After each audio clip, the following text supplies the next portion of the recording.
paper. So the diagram shows a solid wooden cylinder. The cylinder has a radius 8 and a height h. The volume of the cylinder is this. Work out the value of h. So giving your answer to the nearest number. So what we're looking at is we know that the area of the circle, we divide the volume by the area of the circle, and that will give us the height. So that's 1208 centimeters cubed over 8 squared pi. And that is, let's find out, 1208 divided by 64 pi. And that means it's 6, because it says we can give it to the nearest whole number because it's 6.008. So that's basically 6. The density of the wood is 1.25 grams per centimetre cubed. So that means that's the volume and that's the mass and that's the density. Work out the mass of the cylinder and give your answer in kilograms. So it was only ever going to be that, wasn't it? So it's 1.25 equals something, the grams over 1208. And then we just times those out. 1.25 times 1208 gives us the mass. So 1208 times 1.25 equals 1510. So that's how R equals 1510 grams. So it equals 1.51 kilograms. There you go. Now, what's happening here? Simplify this, g to the 9 divided by g to the 2. Well, that means you take away 9 minus 2 and you get 7. Ooh, I probably should do g to the 7. There you go. Now expand this, so we do 5k squared times k cubed, and that would be 5k to the 5 plus 20k plus 20k squared. Factorize this, so something's got to times to minus 63 and add to minus 2. So that means it's got to be minus 9 and 7. So the answer is, because it's just factorize, x minus 9 and x plus 7. So if we know that x minus 9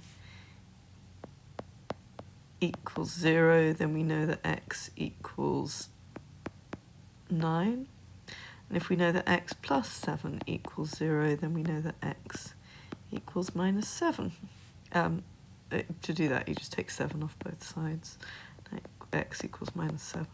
And then we know, to solve the inequality, I used to tell people to take the, whatever that's called, the crocodile thing in the middle out, but nowadays don't bother at all. So I just try and make sure I don't times by minuses on this. So we're going to add my 2y to both sides, so 7 is less than 5y minus 12. Then we're going to add 12 to both sides, so 19 is less than 5y.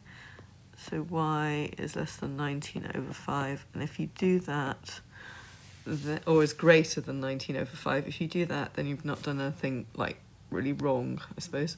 The diagram shows the trapezium. I presume we've got to find AB. The area of the trapezium is 360 centimeters, and we know that that's 15 and that's 14. So work out the perimeter. Okay, so if we know this, we know that 14 plus x equals times 15. So 14 plus x divided by 2 times 15 equals 360. So let's take 15 from that. So 360 divided by 15 would be, I'm actually using my calculator, it's 24. So 14 plus x over 2 equals 24. That means that 14 plus x equals 48, because I've times that by 2. And that means that x equals 34. Seems quite big. But if we put that in, 34 plus 14 equals times 15. 720. Have I done something wrong? Hang on, we divided that by 15, and that gives 24. Then we times that by that. Let me just do that again. So 14 plus 34 equals 48. I think we didn't need to divide it by 2. So that now makes that, if I make that 10, just check that, 10 plus 14 equals 24 times 15. It's 360. So let's just leave that as 24. Take the 2 out. I think that was necessary. Oh well. That is the answer then. So x at this, no, except it's bigger than that, isn't it? So, no, because you are dividing it by 2, it is 34. I just must have left out a bit. So let's make that x equals 34.